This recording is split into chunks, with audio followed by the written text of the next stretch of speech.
Welcome to our forum on security, anti-Semitism, and law enforcement in Jewish Detroit. My name is David Kuzmann. I'm Senior Director of Community Affairs at the Jewish Federation, and it's an honor to be welcoming you tonight and soon to turn over the microphone to the host here at Temple Beth El, to Rabbi Mark Miller.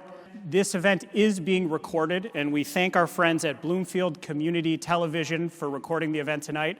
It will be available on their YouTube, Bloomfield Community Television, and we'll send that link out and we will circulate it widely. We understand some people had conflicts or were not comfortable being here in person, so we want to make sure everyone has an opportunity to view the program. With that, I'm pleased to turn over the microphone to Rabbi Mark Miller.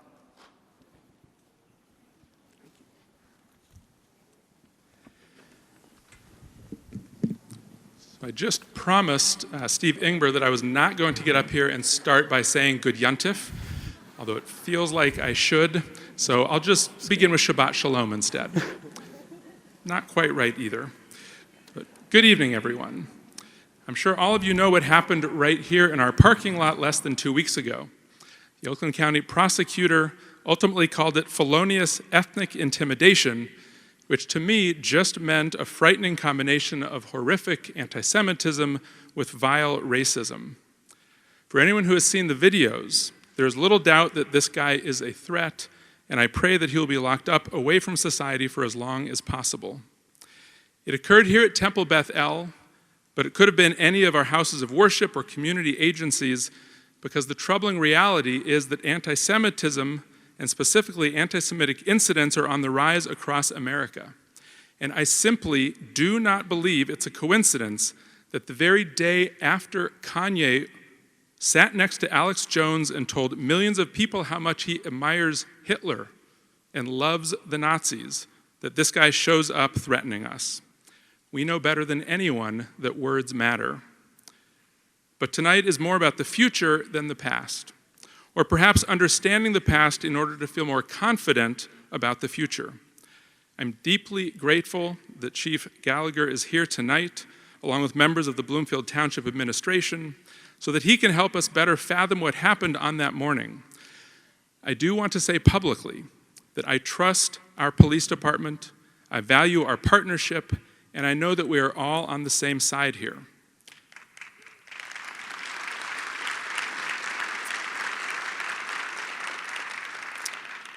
But I also can't deny that what I witnessed from the traffic stop was alarming. I've said to numerous people that even if I can grasp intellectually why it unfolded the way it did, it feels disheartening. So my personal hope is that our speakers tonight will leave all of us reassured that if and when the next incident occurs, it will be handled seriously and effectively. I appreciate the additional participation up here tonight of Prosecutor McDonald, U.S. Attorney Ison, Sheriff Bouchard, Chief Patton from West Bloomfield, Carolyn Normandin from the ADL, and none of this, of course, would have been possible without the remarkable leadership of Stephen Ingber, David Kuzmann, Gary Sikorski, and our Jewish Federation. If there's one thing I do know, it is that we will only defeat anti-Semitism if we do so together. So on behalf of Temple Beth El's board and our president, Rochelle Nelson, as well as Rabbi Brudney, Cantor Kalmowitz, Executive Director Rachel Ellis, and our entire staff, thank you for being here tonight. And in the language of our ancient Mishnah, may our conversation this evening, even when it veers into disagreement or conflict, be handled only l'shem shamayim, for the sake of heaven. And it's a pleasure now to invite up our Jewish Federation CEO, Stephen Ingber.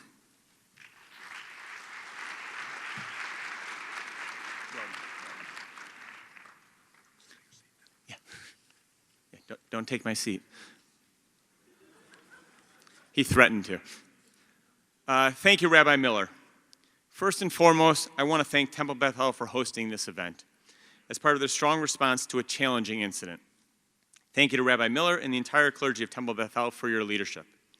I also want to applaud Executive Director Rachel Ellis for her tireless efforts, including hosting us for this event. Lastly, I want to personally recognize Morris Collins and Jawan Jones for their outstanding service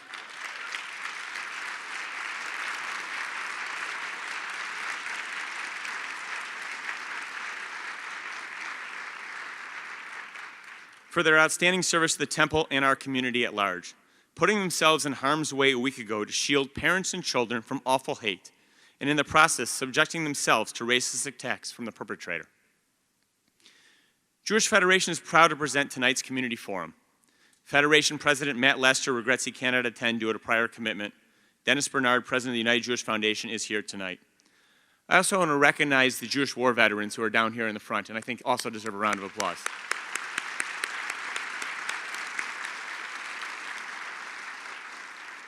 I want to welcome all of the law enforcement and elected officials in attendance here tonight.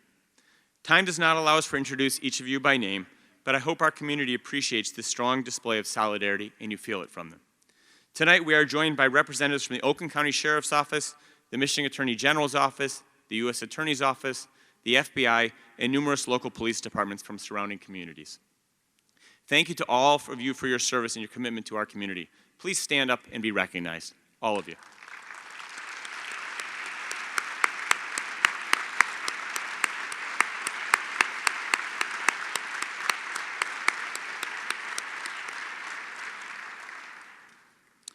Federation does many things, so many I've lost count.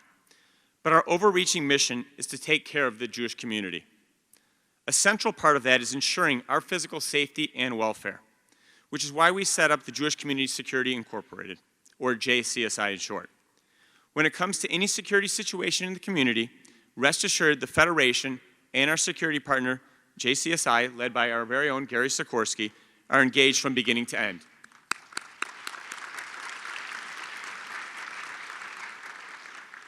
We also recognize that openness and communication is essential, and tonight's event is part of that effort. I want to note that there are times when it's difficult to communicate publicly, as there may be sensitive information that can't be shared during an incident at the speed of which you'd like to hear it. But never doubt that if there's a security incident in the community, we are involved. Just because you don't hear from us doesn't mean we're not on it. Sadly, the times we live in mean we must be prepared for a whole range of anti-Semitic incidents. As you will learn tonight, we don't increase staff in bad times. Instead, we maintain a high level of vigilance at all times. While we can't control the hate that is out there, and believe you, I wish we could, we are confident we are taking the right steps to keep our community safe. One last note, I want to acknowledge that the content of tonight's program may be difficult for some in tonight's audience. We are fortunate to have Jewish Family Services Trauma First Response Team with us tonight. Highly trained JFS professionals are in the back of the sanctuary. If you need assistance, please find one of them. They'll be happy to speak with you privately tonight or schedule for a later date. And with that, to begin our program, I'd like to invite Chief Jim Gallagher of Bloomfield Township to offer a debrief on the recent incident. Chief Gallagher will be followed by Oakland County Sheriff Mike Bouchard and Prosecutor Carolyn McDonald. Chief?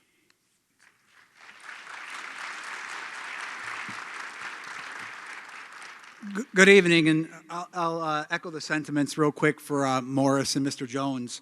I have to tell you, we listening to the 911 tape, it was actually a non-emergency line, but listening to how calm Morris was in speaking to our dispatchers and how much information we were able to receive quickly while he put himself between this individual, who I won't use his name, that's what he wants us to do tonight.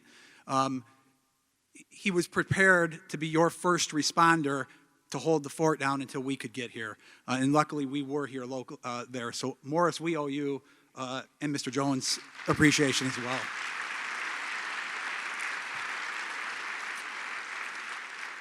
And before we get started, again, I want to thank everyone for coming as well. This gives us an opportunity to kind of put some context. I don't know if I'll put you at ease 100% because sometimes police work is not always pretty. But I hope to provide some context of what we did, what we do as an agency. And I think I can speak on behalf, obviously, of Bloomfield Township, but all our law enforcement partners here, that we all stand up against this hate.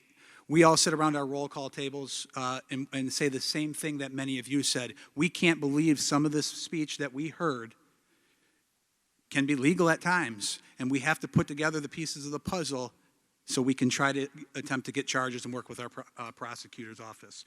So our agency is well aware of the anti-Semitism going on around the Metro Detroit area, and on December 2nd, it ended up in our backyard here in Bloomfield Township at the Temple. So if I can, I'll give a little bit of a timeline. I'll address the traffic stop, and then we can go into that question. Sheriff Bouchard will talk, and then Prosecutor McDonald in that. So our timeline on that day started about 9 a.m. when we received the one non-emergency call from Morris. And the non-emergency call indicated there was a suspicious vehicle in the parking lot, that and an individual was approaching parents, obviously with their children, asking them if they support Israel. He then gave what I've been referring to as a venom out of his mouth, the poison that he spewed in front of the children and the families and the parents. And then he proceeded over to Morris, again, who was there ready to protect your facilities and the families.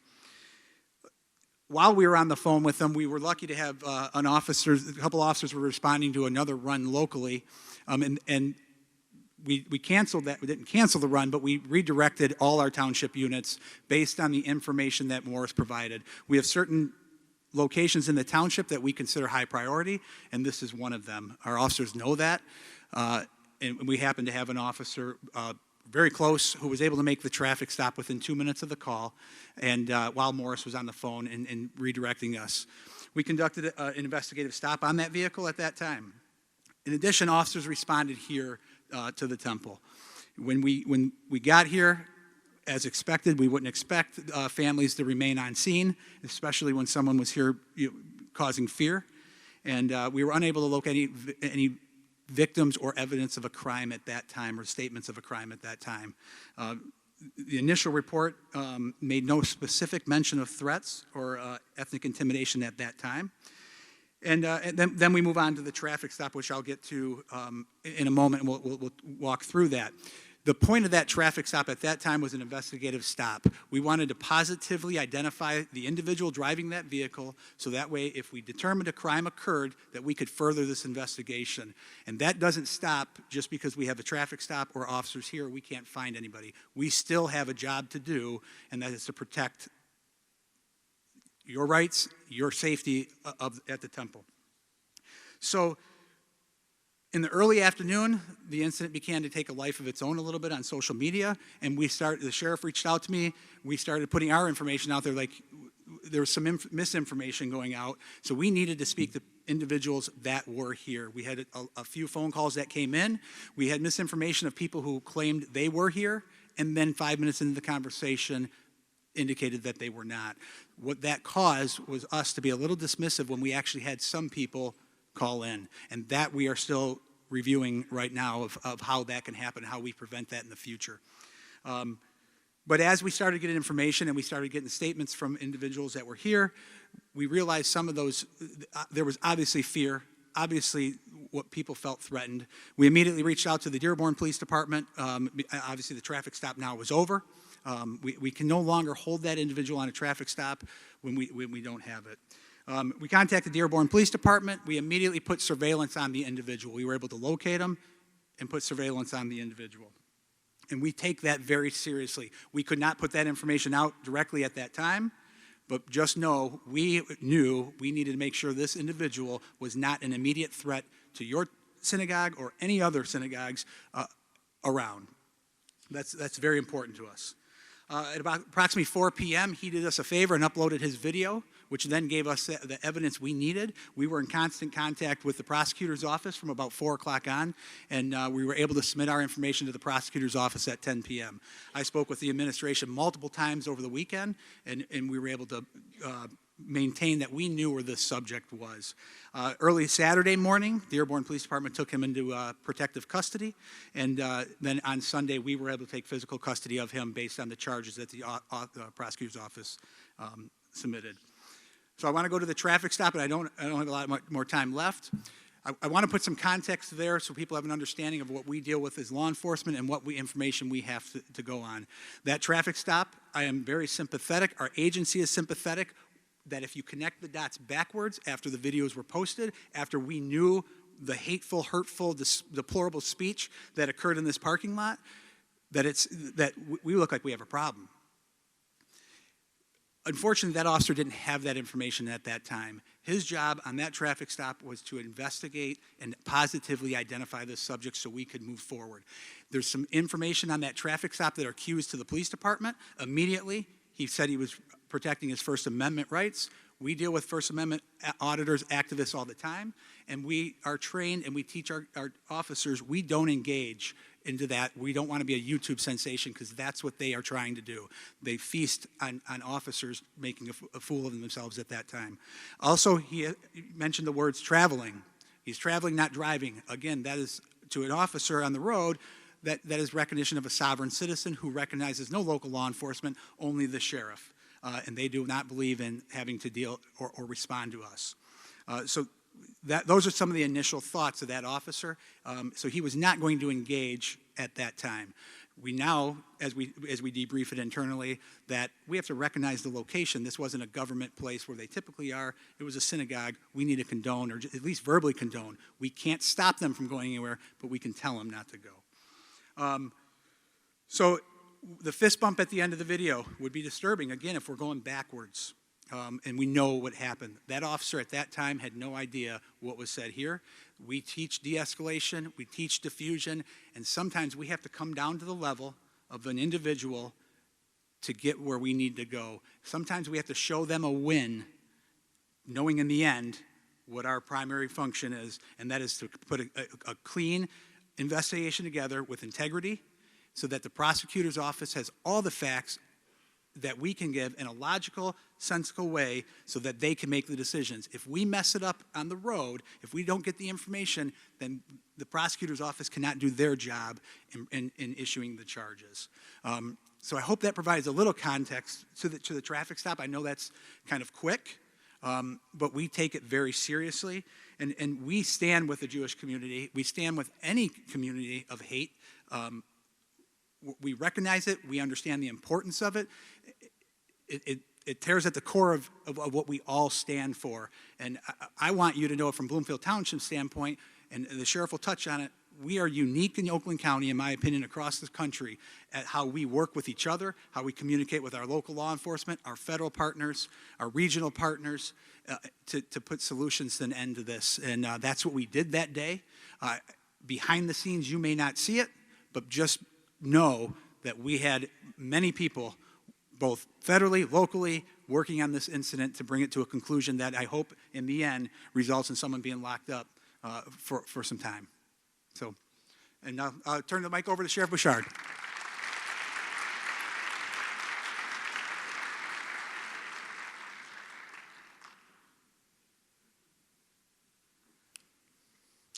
Well, good evening. Good evening. Okay, I want to make sure I didn't lose you there. It's an honor for me to be with you. So many in this room I have known for so long. I've been your sheriff 23 years, but goes back before that, when 12 years, including a decade here in Bloomfield Township as a police officer. So a lot in this room I know, and a lot of you reached out to me when this happened, and then I immediately reached out to my friend, the chief. We are seamless in our partnership, and all of you that I do know have heard me say time and time again, every person in Oakland County is entitled to feel safe and protected, period. In stop.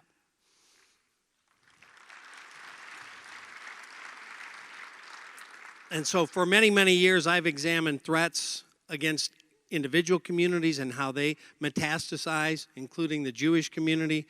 Been to Israel 3 times to meet with them, to learn how they deal with threats and concerns. Been to many of your temples, and I will tell you, as the chief said, if somebody wants to come for the Jewish community, they got to come through me. And after that, they got to come through my 1,400 people at the sheriff's office. And after that, they got to come through every police department in Oakland County and our federal partners and our state partners. We don't accept that here, period.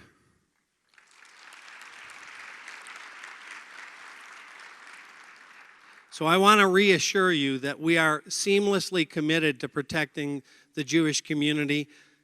This kind of behavior will not be allowed to stand, and our partner in the prosecutor's office, Carolyn McDonald, she works very closely with us. If we can present, as the chief said, information that gives her something to charge, hammer drops. right? And so we are seamless on that. And the other thing I just wanted to reassure the community about is response. I know a lot of you are concerned about that, how quick we can get to something. And as the chief said, we're unique here in Oakland County. After Mumbai, the attacks, the terrorist attacks, I called every chief in Oakland County and asked them to come to my office, and they all did. And we created a consortium called OakTAC, where we train together all the time on the same response. And the response is get there as fast as you can, go in as fast as you can. If they're shooting at us, if they're giving up to us, or they're committing suicide, they're not looking for victims. That's our protocol in this county. We train like that every week. So if something's happening here, Bloomfield Township is on the way, but so are all of us. All of us will come here or any place else in this county immediately should there be a threat or a concern. So just know that. I know we're short. I just want to reassure you, all of us will stand in front of you against hate or against a bullet.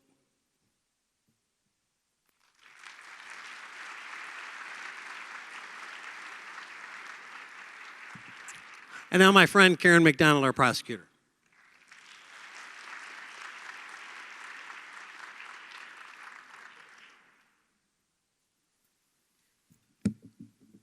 Thank you. Good evening. I want to first say that I think that your presence here speaks volumes about how serious you take this. And my goal here in the next few minutes that I have is to let you know how seriously I take this.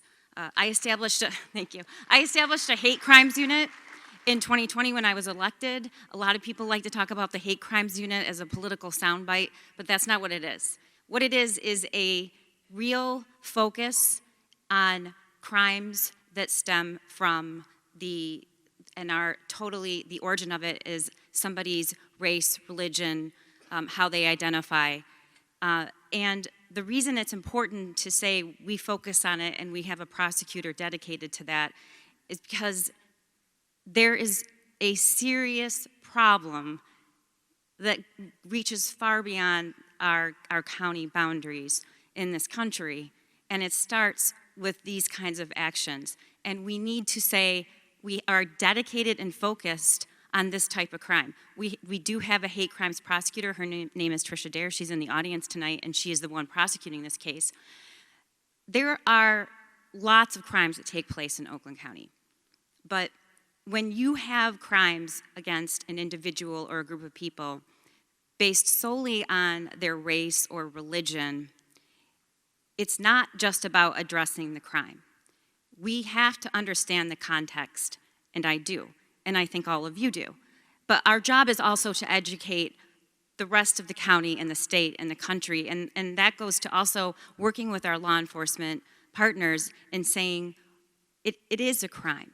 You can't go to a temple in the morning where there are preschool children being dropped off and single out parents and children with that kind of hate speech and threats and fear, because the sole reason that is occurring is to scare and threaten and to ignore what's going on in this country and the rise of attacks on groups, and particularly anti-Semitic attacks. I don't think is the right thing to do, and I do care about it. Since 2018 in Pittsburgh, we've had a rise in anti-Semitic attacks, and I pay attention to that because we all know what that kind of extremism and acts, where that leads. And so if we don't call it out and we don't name it or if we normalize it or minimize and say that's free speech, I believe we are headed to a very dangerous place. And as the prosecutor, I think it is my job to make sure that we don't get there, and I'm committed to doing that, and so is my team. I also want to say that ethnic intimidation is at times, it can be a gray area. But I do want to give a little backdrop. On Friday morning, Gary Sikorski was in my office, and I've convened a commission to prevent gun violence, and he sits on it. But he was spending most of his time out in the hall. And I walked past him, and I said, "What's going on?" And he told me there's an incident in Temple Bethel. And I said, "Well, I don't know the facts, and I don't get involved at this stage, but it could be ethnic intimidation. So you should urge everyone involved." And Bloomfield Township, I have every confidence in. We work very closely and support our law enforcement partners. That if there is even the slightest scent of this being an ethnic intimidation, which on the face of it seemed like it, that we want to see it. On Saturday morning, our duty prosecutor reviewed it, and the determination was made. I told them immediately I wanted to be briefed on it, and there was a distinction between should that be a disorderly conduct charge or ethnic intimidation. So I just pulled it, looked at it myself, read it, and if you just look at it from the outside without understanding the context, why would an individual, the allegations are that he drove here at a time when preschoolers were being dropped off. It isn't a school here, I happen to know, it's a preschool. And so to drive here at that time, it's safe to assume he absolutely knew that there were young children being dropped off. And the sole intent seems to be to scare and to frighten. So while I understand that this can get muddy at times, I just don't think it's a close call. I think that's ethnic intimidation, and we're going to prosecute it vigorously, and we're going to do everything we can to make sure that he's held accountable. Because, yes, we have free speech. We have free speech, but it is not limitless. And the last thing I want to say, because this has come up a lot, I'm committed to dealing with treatment courts and addressing the reasons and the underlying reasons why people come into the criminal justice system. But I just don't want to hear that this is a mental health problem, because I don't think it is. I think it's radicalizing, and it's extremist who knew every reason to come here and do what he did, and it was to make people afraid, and it was attack on the Jewish community. And we need to take it seriously, and we need to call it out, because it's a crime. Thank you.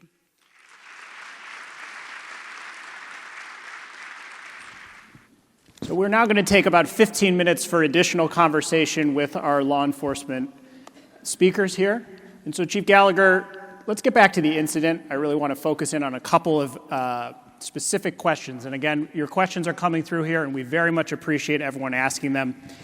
There are a couple details that folks would like to know more about, if I may ask you. One has to do with his ID, right? Most of us get pulled over, the first thing we do, right? License and registration. What happened in this situation that he wasn't forced to give over his ID right away? And the second piece I want to offer for you, I'm going to give this to Sheriff, is about the comment of going to other synagogues.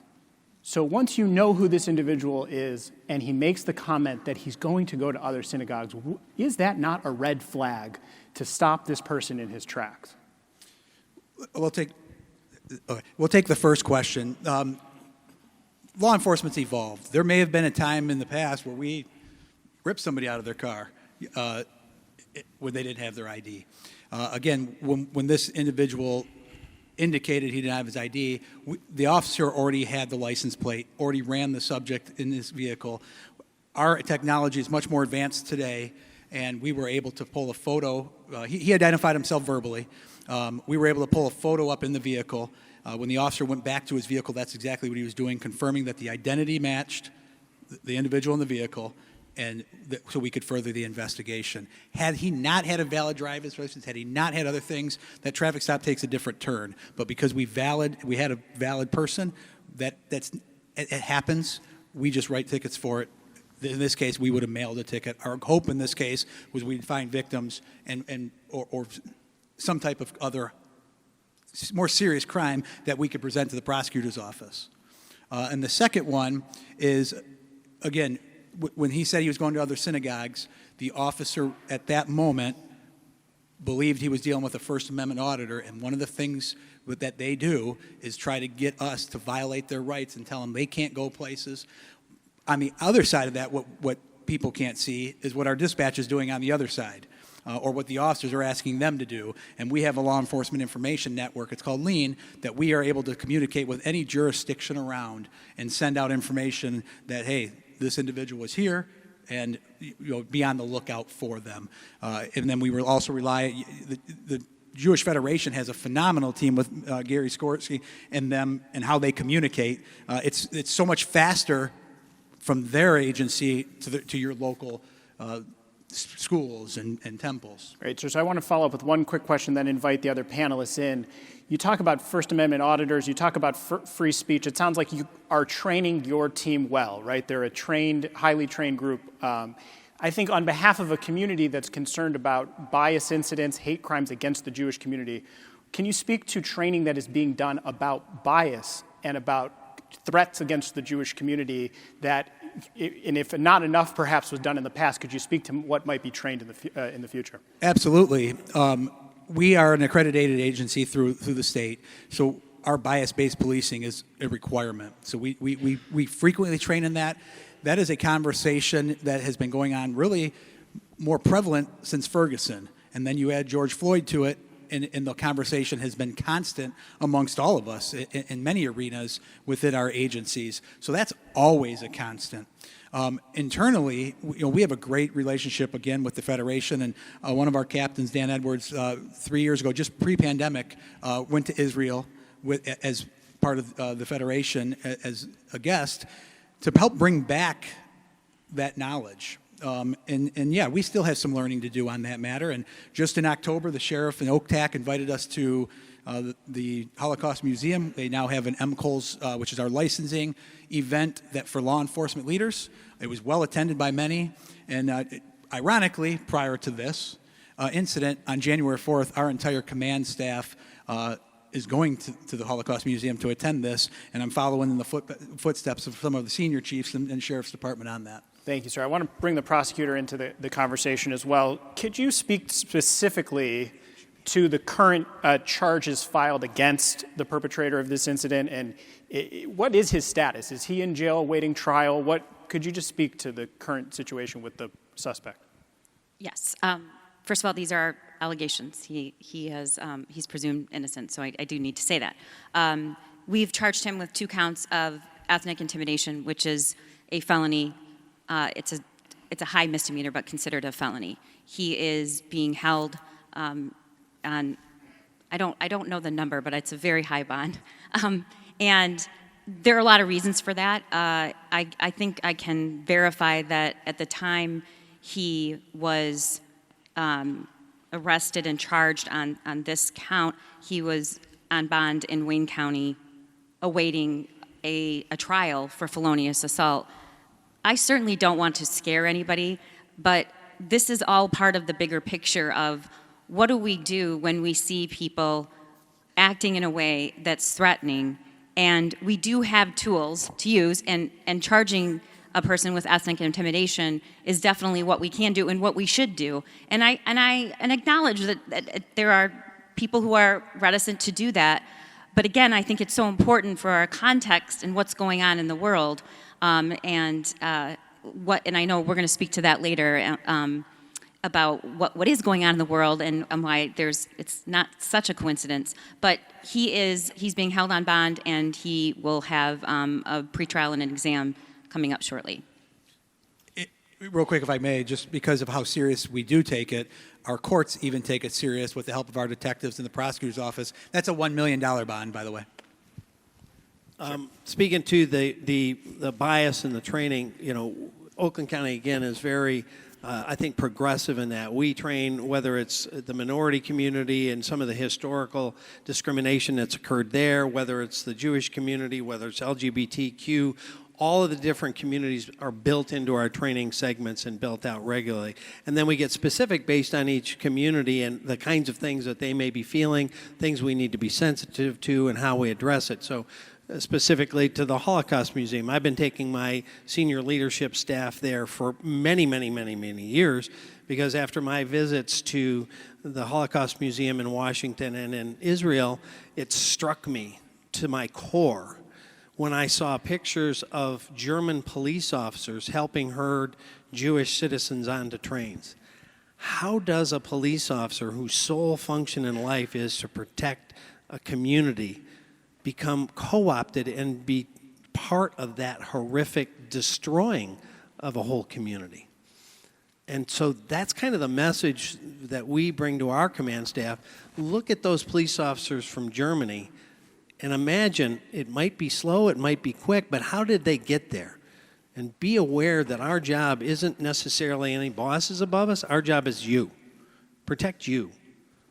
Make sure that we stay true to that every person gets that protection. And that's the kind of thing that we, all of us and the chiefs, and we talk about how can we train our people better, be better prepared, reassure the community more to make sure you understand that's how we're focused to keep you safe, your kids safe, and have that reassurance. So, Sheriff, for you and then to open to the rest of the panel, can you speak to this question? How much of the work and resources of the police and investigative authorities in general is proactive rather than reactive? How are your ears to the ground when, Homeland Security puts out an alert about the Jewish community or that other minorities are under threat? Yep. I, like a number of people here, certainly our FBI partners, I've got a top secret clearance, so I get briefed both in Washington and locally because, even if something's not happening in your area, it may be a foretell of what might be coming, right? So if we see something terrible happen in a different city, I start to think, what do we need to think about here? What do we need to do better to protect our people here? And so I really tune into those briefs and try to get as much of that and share, all of that I can with our folks. And we partner relentlessly. And on this case, as soon as I started getting calls from many of you in this room, I called the chief and I said, whatever you need from us, you got. And, as things developed, he called me later on and says, we're going to lay hands on him potentially. The prosecutor says she's going to write charges, but we don't have it yet. I said, I got room for him. She says she's going to write charges. I got room for him. We're going to take him. We're going to segregate him. We're going to isolate him and lock him down. You bring him. If she says she's writing charges, I got a bed. And so we're having all this behind-the-scenes conversation, real time, to make sure everything is going quickly. Thank you. Any further comment about proactive approaches to protecting the community when I think, I can speak for community members, we see alerts that come out, and we'll speak in the second half of the program about our secure community network and the umbrella of communal security that we're seeing updates that get attention about threats to the community. How do you process those at a local level, and is there anything from the prosecutor's perspective on this? Yeah, I don't have the top secret clearance the sheriff does, but we rely on our partnerships with the Federation and our other local agencies. We have intel lists that come out daily, minute by minute, with new information, and those proactive approaches. It's also being part of the community. We come down here at Temple for different events, for whether it's just traffic control, and it's bonding with our community to understand what the threats and what the daily life in this instance of the Jewish community, but we also have a Muslim Unity Center here, that we have to understand, not being Jewish, how these threats on a daily basis affect the lives of each and every one of our residents, whether it's here or in a neighboring jurisdiction of Oak Park or someone that has a high population of the Jewish community. And then we need to continue to communicate. You've had incidents over at the Jewish Community Center and in Farmington Hills, and we've had bomb threats in West Bloomfield. We're constantly having those talks and those communications that public doesn't see, but we know it, and we know what we're trying to look for. I'll also ask the prosecutor if you'd like to chime in there, that we've talked a bit about it. Also, just generally speaking, the survey of hate crimes, what does it look like in this area? Well, I feel, I live not very far from here, and I feel, mostly because of the people in this room and the two people who are up here, extremely safe. But I don't really think it's authentic to stand here and talk about how well we respond to threat. We do, and we're lucky to live in this county. But it takes more than a criminal justice response. I'm just going to say it. If we really want to prevent, we also have to call out people like Kanye West and Holocaust deniers who are meeting with our elected officials, and we have to say it's wrong. That's what we have to do. So we're going to do everything we can to investigate, on prevention, and to prosecute, but that it shouldn't just end there. Thank you. We've got about 1 minute left for each of you. Chief, is there anything else you'd like to add to this conversation? The Bloomfield Township Police Department is prepared to respond to any type of incident.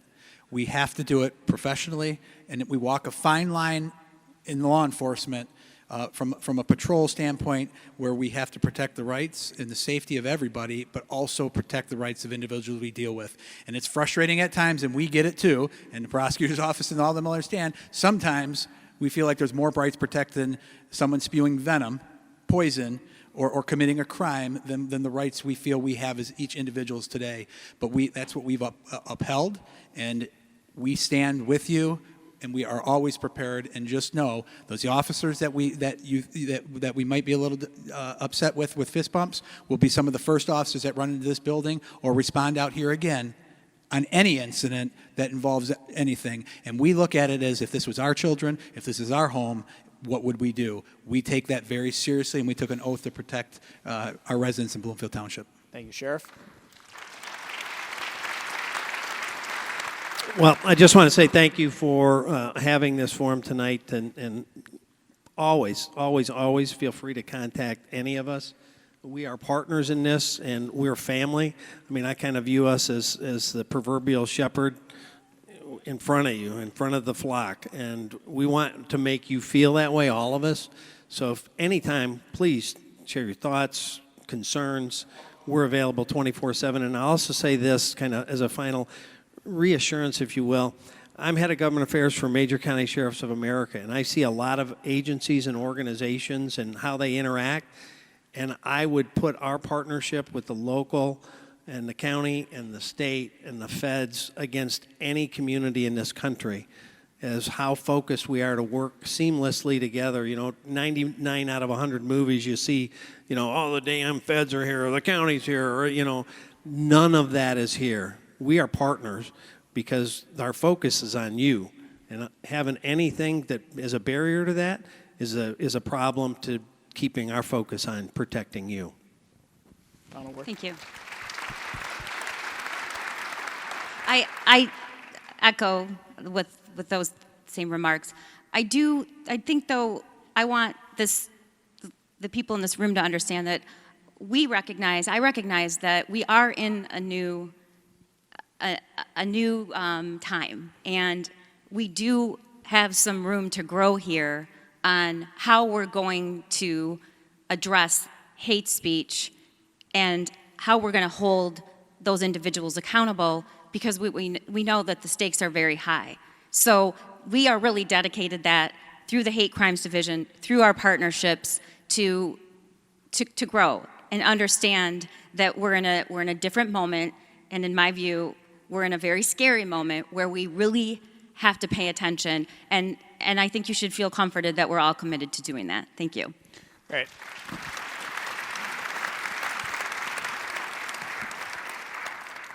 We're going to thank our first panel, and now I'd like to invite my colleague Carolyn Normandin of the Anti-Defamation League.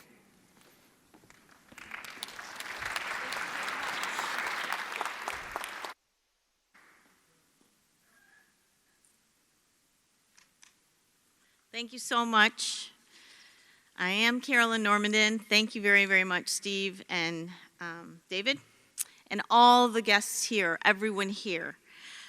This evening we're hearing from a number of people who care very much about what happened at Temple Beth El, but also there are many who see this incident as part of a more ubiquitous problem. And I'm glad to hear from the speakers before that recognize this is a problem. ADL has been in existence for almost 110 years, and we've been collecting data for more than 4 decades. We dissect and analyze our data, and we share it with community members, with law enforcement, government officials, media, and a host of other folks. For nearly 5 years, people who have heard me speak have heard me say that anti-Semitism is rising. I know that because the incidents are reported to my office. Last year, the data showed the highest number of incidents since ADL has been tracking, again, for 4 decades. I've used the phrase in the last few months that anti-Semitism is at a fever pitch. For those of you who know me, I usually measure my words, but this is a fever pitch. But the incidents are much more than tracking data. Yes, we share the data, and data drives decisions. But for every incident that comes across my desk, there's a person who's been targeted or felt the sting. And whether the case happened at a place of employment or a school or a university or a park or a business, it hurts.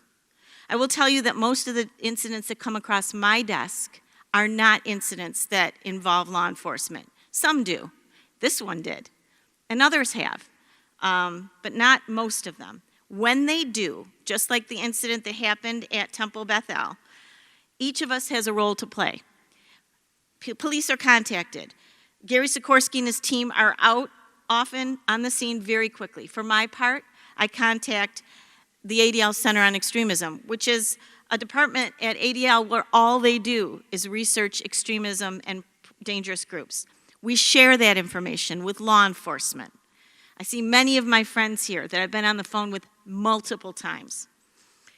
I mentioned a moment ago that when most incidents are reported to ADL, they're not the ones that law enforcement are engaged. These are the nagging, hurtful, and troubling cases that I deal with. Sometimes they're veiled in free speech or lofty anti-Israel rhetoric, but they tear at us as Jews.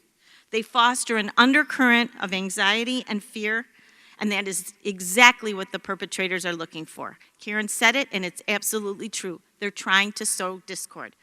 So what can we do? We gather, we use our bully pulpit. We must call out anti-Semitism wherever it occurs, and we must report it, no matter how small the incident is. A great many things happen and contribute to anti-Semitism: the political divide, ignorance, conspiracies, but I will cite 2 things we have control over. People in positions of authority who are normalizing the behavior and not calling out anti-Semitism must be held accountable by us.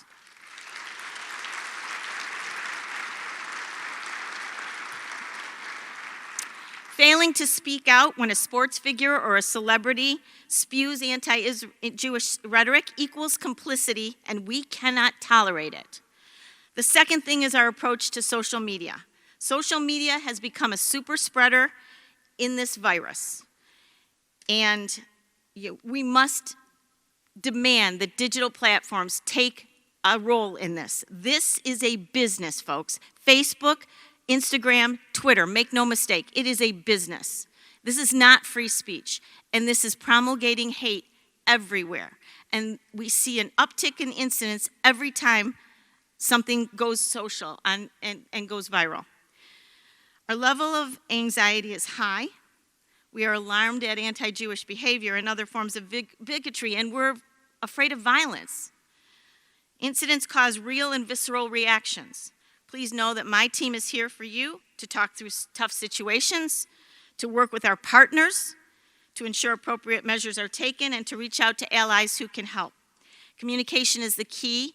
Safe and effective, truthful communication on social media. I'm not saying to run it under the rug or anything. I'm saying be careful of your facts.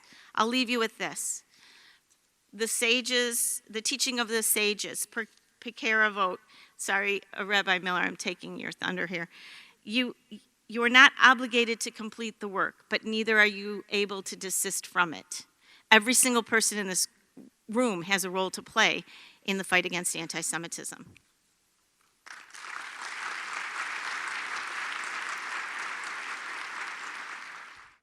Carolyn, thank you very much, and we're going to invite our second panel now onto the bima for the second and the last conversation of the evening. And we're going to do so in a conversation style, and I'm very pleased to be joined here with my colleagues, and I want to offer each of you an opportunity to sort of introduce your area of expertise and comment on the issues from your vantage point. So with that, I'm going to start with Gary Sikorski, who's our Director of Community-Wide Security of Jewish Community Security, Inc. Gary? Well, good evening. Thank you. So I want to thank David and also thank all of our community security and law enforcement partners that are here tonight. I think that, and to thank the community itself. I mean, look at this room. I think it's reflective of the strength of this community. And so I thank all of you for being here. I just want to start out by just giving a short overview of that morning and our involvement in this incident. And so, we anticipate and prepare for incidents like this, and as such, we were able to respond very quickly. Around 9 a.m. that morning, I received a phone call from Morris Collins, who is the Temple Beth security director. You've heard his name many times. I also want to take a moment and acknowledge our longstanding friendship, his professionalism, and how quickly they handled that situation, he and his team, that morning under great duress. They did a phenomenal job. And so after talking with him briefly, I responded here. I got some initial information, got photos of the subject and vehicle, and this information was immediately shared with our security team throughout the community. We also began what turned out to be a continuous communication throughout the rest of the day and the weekend with the Bloomfield Township Police Department. I'm retired law enforcement, and I understand there are certain things that can and cannot be shared with me, and that there's other things that cannot be shared publicly with the community. And so I understood that, but we worked together very closely throughout that entire weekend. I was in a unique position to see and know that the Bloomfield Township Police Department, along with other law enforcement agencies, were continuously working on this case from the time of the incident until the subject was arrested, and even then, the work and investigation continued. Prosecutor McDonald talked about our happenstance encounter Friday morning. I also want to mention that the community should also know that early Friday afternoon, we were contacted by FBI resident agent in charge in Oakland County, Reuben Coleman, who's here tonight, who provided his assurance that they were aware of the incident and would be providing whatever assistance necessary. I should also point out that often our law enforcement partners contact us and me personally many times before we can even reach out to them. Many minutes of my monthly cell phone minutes are spent talking with the local chiefs here, many in attendance tonight. And so we have that type of relationship, and that continued throughout that entire weekend. Around 6 p.m. Friday evening, I received a phone call from Dawn Ison, our U.S. attorney here and joining us tonight.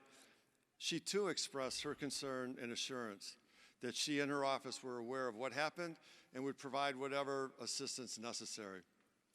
So a little bit about our security program. It started in 2006, and I've been part of this team since 2008, although it was a much smaller team then than it is now. Today, our security team is positioned throughout the community and was built. They're stationed at many agencies, schools, camps throughout the community, and we were built to handle and respond to situations like this. As a matter of fact, many of our officers and security partners are out working this evening at many of the locations throughout the city. This time period is being described as one of the most dynamic and complex threat landscapes we have ever, faced in this country. As you see by the turnout tonight, we also partner very closely with law enforcement. Our relationship with law enforcement is critical for our program and for community security. And it isn't shaken by any missteps, perceived or actual, in this recent incident. If there were an incident tomorrow, God forbid, I have full confidence that our law enforcement partners would rush forward and into whatever that situation was to serve and protect all of us. We rely on them, and we are grateful for their partnership. In closing, just my initial time here, I just want to let you know and the community know that we don't stand alone here in Detroit or Michigan for that matter. We're part of a national network of Jewish community security programs. We communicate regularly with Secure Community Network. David mentioned them. SCN, as they're also known, has a national presence. Think of them as sort of a Jewish homeland security. This past August, you may have seen a behind-the-scenes look at SCN's National Jewish Security Operations Command Center in a primetime special called Rising Hate, Antisemitism in America. We also partner very closely with our fusion centers and law enforcement and private sector intel. You know, as the Director of Community-Wide Security, I'm part of a national network of Jewish security directors. We meet weekly to debrief, share information, share best practices, share training. Our security program also collaborates very closely with a smaller group of Jewish community security directors from Toledo, Cleveland, Cincinnati, Youngstown, Pittsburgh, Milwaukee, and LA.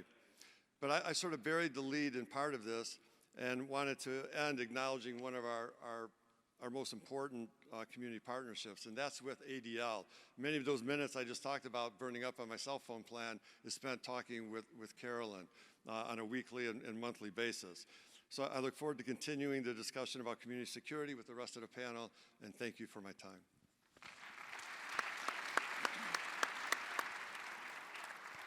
Gary, thank you. Chief Patton, to continue down the panel this way, can you speak to what Gary just described, the local community footprint when it comes to our approach to communal security? How does that relate to your work and specifically to sensitivities around protecting and securing the Jewish community? Thank you. Thank you for that question. And thank you again for allowing us to come and speak with you this evening. Just a quick question. How many in the audience live in West Bloomfield? Hello, my name is Mike Patton. I'm your chief of police.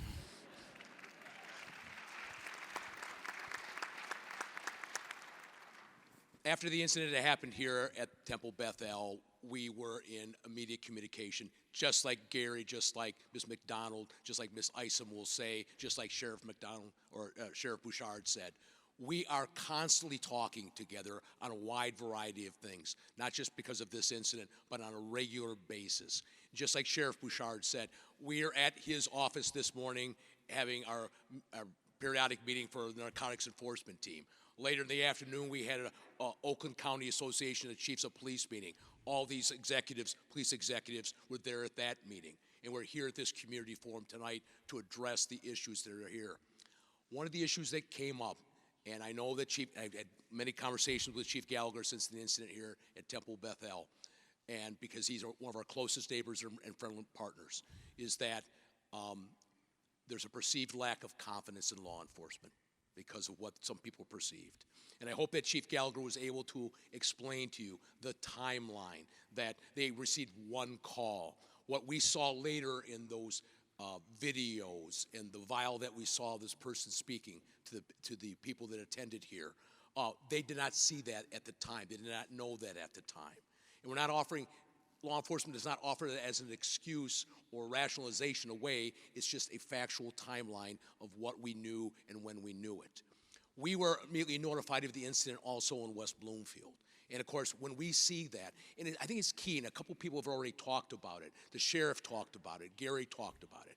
Gary and I had the privilege of traveling to Israel a few years together as part of a combined federation and security community network for their community security partners and law enforcement executives. And that was a bonding experience. And of course, I've known Gary for many years when he was actually a police officer. We partnered on a lot of things of mutual interest. But how important those communications are and the timeliness of them, that we were immediately notified in West Bloomfield. And so we elevate our level of attention because we know this person is still out and about. Even though he was later subject to focused police surveillance until he's taken into custody, we're still aware that he's out and he may be going somewhere else. So we immediately start applying additional ex-patrols to our temples. Keep in mind how embedded we are with this community.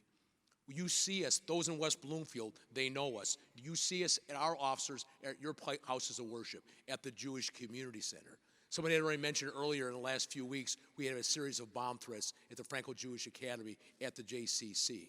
Again, we don't know for a factual basis that that's motivated by hate or bias. We don't rule it out. But it's not always the case. We recall a few years ago where there were repeated bomb threats at Jewish community centers across the United States. And that was eventually traced back to a teenager in Israel, unfortunately. But we don't rule that out that there is a hate or bias motivation against some of these threats. We haven't been able to determine that yet. And we're still partnered with our partners in the FBI in trying to track down and identify the perpetrator of those bomb threats. And we'll continue to do that. We are a 24/7, 365 service provider to all of you in the community. And I think it shows the strength of what this community, we know that the Jewish community is a strong community. It is a resilient community. But they don't do that alone, and you are not alone. You have representatives from the federal government here, federal prosecutors, local prosecutors, the ADL here. How often am I talking to Carolyn Normandin on the phone? And go back to something that Karen McDonald said too. We have to be more involved in the preventive measures here. We're not just responding as emergency responders to these events. We also have to respond to them and participate in collaborative community events. We need to get the ADL into our schools and to talk about hate and how pervasive it is and ways to mitigate it and to prevent it. Those are collaborative efforts that we're all partnered with in doing all the time. So Carolyn's over there saying thank you very much. So, but these are positive things that we do. But keep in mind how really, the sheriff said it, I'll say it again, we are really in bed together on a lot of things. Someone said to me earlier, when did you see Dawn Ison? I saw her yesterday. I just was downtown at the JTTF meeting that the FBI hosts. We're on the executive board for the Joint Terrorism Task Force. West Bloomfield puts a detective there. Why do we do that? One, we have the staffing that allows us to do it, but it's also because of the diversity we have in our community. And the fact that our next detective that we're assigning there is actually going to be based on local extremist they have various variety of task forces, but focusing on local extreme threats to our local communities here. And we're very committed to doing that. Thank you.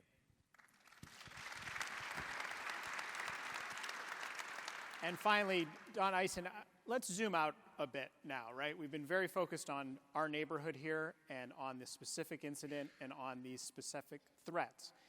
And we know that the broader context is disturbing, right? The FBI's 2021 data just came out, and yet again, of religious bias-motivated hate crimes, the greatest number are perpetrated against the Jewish community, right? That's something that's not news to anyone sitting here. I'd ask you, as the highest-ranking law enforcement officer, the federal top-ranking law enforcement officer in this region, what is your office doing to combat hate crimes and specifically the threat against the Jewish community? Thank you for the question. For the benefit of those in the temple, I am Dawn Ison, and I'm honored to serve as your U.S. Attorney. And one of my top 3 priorities was civil rights, including combating hate crimes in particular. And we have already begun the work to address these issues. We have a long history of prosecuting criminal civil rights cases in our public corruption unit. We have a long history and a robust civil rights division. It's a model for the nation. But we are united against hate. The Department of Justice is united against hate, as well as the U.S. Attorney's Office. So what have we done? A number of things that we have done proactively. When I assumed my position, I called you. I talked to Carolyn. I talked to a number of other groups who are typically the subjects of hate crimes. And I also charged my federal prosecutors with going out to the FBI in Detroit. They have been out to the resident offices in Macomb, Ann Arbor, Flint, and Oakland County to emphasize the priority we are making on civil rights and prosecuting and combating these cases. So what else did I do? We have hired 2 new attorneys for our civil rights division because sometimes the resources in those units can be depleted between administrations, but we have added additional resources to that unit, and we have included additional attorneys to pursue that. In addition to that, our public corruption unit used to be called the Public Corruption Unit, and that is the unit where we prosecuted particularly hate crimes, our criminal civil rights cases. It is newly formed now. It is known now as the Public Corruption and Civil Rights Unit, and that is because I wanted to send the clear message that this is a priority for our office, and we are taking the necessary steps to combat this issue. And so we will continue to do that. We, as I said, my prosecutors have been out talking and making it a priority with FBI. FBI knows it's a priority. I know Josh Hawkshurst very well, Reuben Coleman. We have been over there to talk about them and the bans that they, and the priority that the FBI makes for civil rights cases. So we are pursuing these cases vigorously and know that we are always monitoring situations. Even when there's a situation in another state, I will call you, I will call Carolyn, and make sure that you know that we stand in solidarity with the Jewish community with regards to these incidents. And we are set and ready to prosecute these cases. Thank you.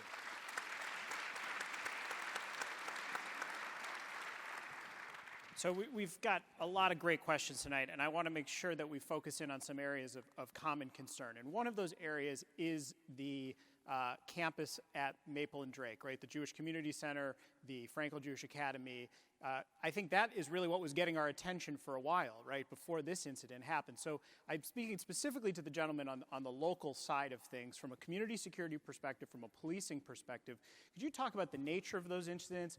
Are they connected to what we saw on this property here? And what kind of collaboration is taking place to investigate those just scary, frankly, and ultimately very disruptive incidents? These matters are still under investigation, and again, we're partnering with our FBI and federal partners to still further investigate them. Look, they can be elusive sometimes. The cleverness of people on the internet and onion routers and ways they can make it difficult. Just know there are also very dedicated, smart people that are actually probably better than them that will eventually find them. We will find you eventually. Have no doubt about that. And I don't say that as a brag, it's a fact that we will find you. The initial investigation doesn't indicate that those threats to the JCC, the Franco-Jewish Academy, were motivated by hate or bias, but we don't rule it out. So, and again, it's a prioritized investigation because anytime there's a bomb threat or a school threat, and the sheriff and I were talking earlier, really every day here in Oakland County, we're going to a school, a house of worship, potentially a business, a shopping mall. These threats are common, unfortunately. Have some confidence that although the risk is low when we receive threats, it's never zero. And one of the things we always talk about, Gary has heard me say this before many times because we go so many places and meet with people, is that we would rather come out, and I'm sure all the public safety partners would say this, we'd rather come out on 99 false alarms than not be there the one time that we should be there. And what we ask of all of you is, let us know what's going on. Let us know what's going on in your house of worship. Let us know what's going on in your school. Yes, we're used to being there in and around the facilities when there's the normal services. When you have special events or special out-of-town guests, let us know that too. And I know it's like, you think it's like, well, it's like you're somehow bothering us or it's no big deal. You're not bothering us.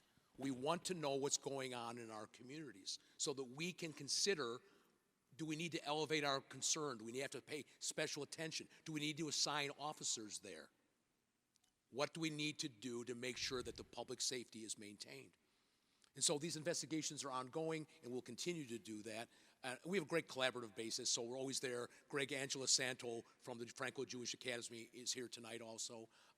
So we're always talking on the phone, even late in the hours, in the evening. We'll wake each other up if necessary. That's part of what we do. Gary, could you elaborate on that from a community perspective? Specifically, getting a lot of questions about communication, right? What does it look like when information is being disseminated within the community on a specific incident? How does it vary incident to incident? And really, what is your role in all of that? Yeah, so communication is really one of our greatest challenges. It's not how. I mean, we have many ways to communicate. We have different platforms, different methods to communicate, and so it's not the how, but it's more about the what, when, and what information we can actually put out to the public. And so, I think in this case, obviously, it would have been very reassuring, had law enforcement been able to publicly disclose that this individual no longer posed a threat or didn't currently pose a threat. But had that information been publicized, then the next question would have been asked for an explanation, and that explanation couldn't be provided at the time. And so from our standpoint, we have a number of different ways that we put messages out to our community groups, our agencies, to our security partners. Understand that if it's a significant crisis, an emergency, a tree of life type level situation, we have immediate communication that would go out to not only our stakeholders, our agencies. We have 600 individuals in an emergency contact platform that we have that we can send out simultaneous emails, phone calls, text messages. But Federation has social media. They have their email list. And again, partnering with law enforcement. We also have a Gabriel system that's rolling out through the community. That's a smart panic button system that ties us together, ties law enforcement together, and allows us to push messaging out as well. So it's these mid or lower level or mid-level incidents where the difficulty is because we can't often share all of the information that maybe we're privy to. Thanks, Gary. I appreciate that. Don, to bring you back to the conversation here, there's questions about the perpetrator of this incident here and how he should be charged. Shouldn't the perpetrator be charged with a federal hate crime or a civil rights violation? There's just a lot that we don't know and we don't understand about how these things are done. Could you enlighten us? I think the state case is a civil rights violation, quite frankly. And then just like any other investigation, we have to look at the facts and look at various components of it. We also have to look at our state partners and what they're doing and determine whether or not we should bring a federal case in this case. So, but know that we are constantly looking at particularly these types of cases, and it is a priority for us. I also want to acknowledge some of my team here and to let you know how committed we are to this.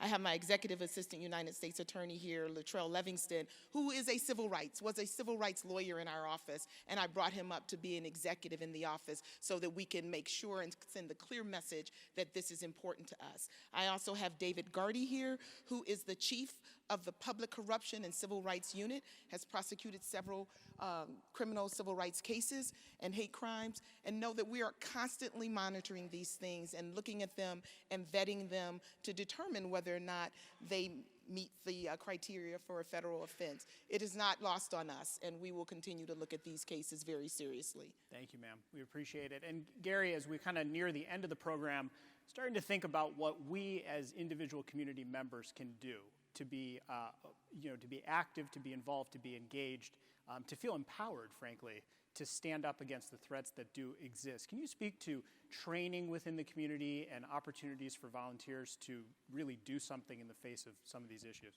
Yeah, so I mean, it would, if you see something, say something. I would love to have a community of first responders, of people that have been trained, via situational awareness. Not only does our security team provide security, but we also provide a number of training programs. We train in active assailant response training, situational awareness, CPR, AED, stop the bleed type training and certification.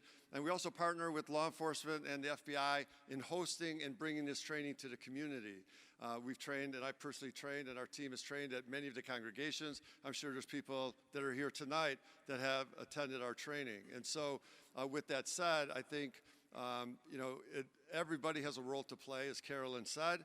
And I think to seek out that training, be engaged, don't be afraid to call law enforcement. Don't second guess yourself. And of course, if you see something, say something, but more importantly, do something. Maybe take some action, don't go tackle or do shoulder rolls, down the synagogue, but take action in the sense that, maybe move people away, get to safety, but put that notification out, notify other people around you, and engage with our security program and law enforcement. One of the things, too, I'd like to say that we've done in partnering with law enforcement is that we put together a guide on Judaism for security and law enforcement.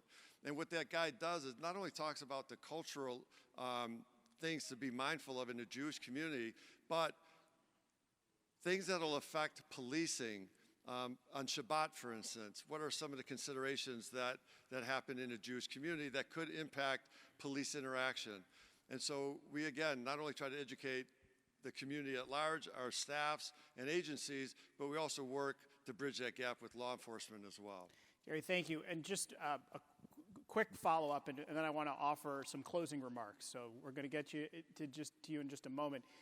Gary, when we think about staffing up security and we think about bringing in more police, I think we have to also talk about the sensitivity to the fact that not everybody views a uniformed officer the same way. And I was wondering if you could speak to specifically the kind of anti-racist lens of security, being a welcoming community, being a welcoming of Jews of all types, Jews of color, people no matter how they look, no matter their ability and so forth. Can you kind of speak to how that is playing out in your security network? Yeah, I think it's something that we're all addressing. I mean, when I was in law enforcement, one of my adages was that policing was something that we did with the community, not to the community. And I think that's even more applicable in security, in that it is something that we do with and for the community and not to the community. With that in mind, it's something, policing marginalized communities or security, providing security services to marginalized communities, Jews of color, are all things that we discuss in the security aspect. SCN that we mentioned earlier has programs, we have discussions, and we're very mindful of that we provide security for the community, for the entire community. And our situational awareness training specifically addresses that from the standpoint of that when you're assessing threats, that you assess on behavior, not on appearance. Because as soon as you try to profile by appearance, you're going to miss the real threat. And so that's something that we not only discuss with our officers, our security officers, our security vendors, but with congregants, with staff and people that we train and provide this education in situational awareness and active shooter response, all of the training programs that we do. Thanks, Gary. Now to our partners in law enforcement, a final word from you, Chief. We have confidence, trust in us that we are fully partnered with you. We are partnered with institutions like the Anti-Defamation League. We are partnered with our partners in Jewish community security to make all of Oakland County and all our individual communities no place for hate communities. And that's our mission. Thank you.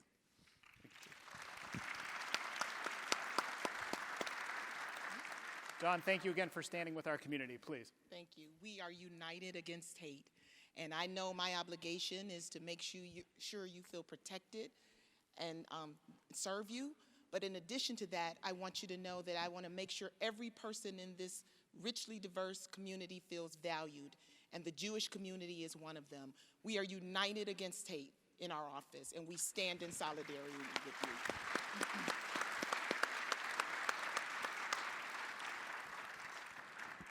So again, I want to thank our panel, and I just want to offer another opportunity to the community, those present tonight and those who are watching the recording. This is not the end of the conversation, right? This should be, for some of us, I think, a continuation. I think there are many people here who were probably at the program in January 2020 at Adat Shalom when we were talking about threats in New York, right? But the reality was we always knew it was close to home as well. And hopefully tonight you can take comfort in the infrastructure we have in place in this community. If you still have questions about the incidents or about the communal security program, our doors are open. I think I can speak for everybody who is in the panel tonight that they want to hear from the members of the community. You should be in touch with them. You should reach out to them directly and find opportunities to engage with them to learn more. There was quite a bit of misinformation that was shared during this incident. There was. And I think many of us saw it. I think it was concerning to some of us, many of us. And I think we want to try to find opportunities to be informed, to communicate at the appropriate time with the appropriate information, and also hopefully to have the trust in the community infrastructure, in our police colleagues, that they have our backs. In closing, I want to thank the professional staff of the Federation, my colleagues. This was a heavy lift in a week to get this together, and it took a full team effort to put it together, and I want to thank everybody who was involved tonight.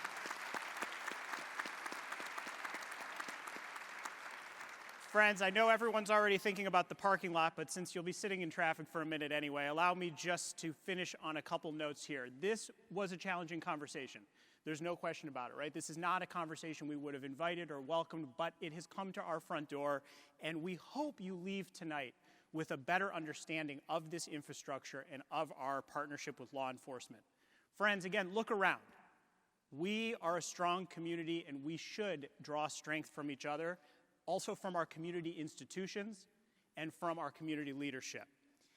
I hope you take comfort in something you learned tonight, or you take comfort at least in attending this program as a demonstration of our solidarity and of our resilience as a community. Jewish Detroit is thriving, and we will not be deterred. Am Yisrael Chad.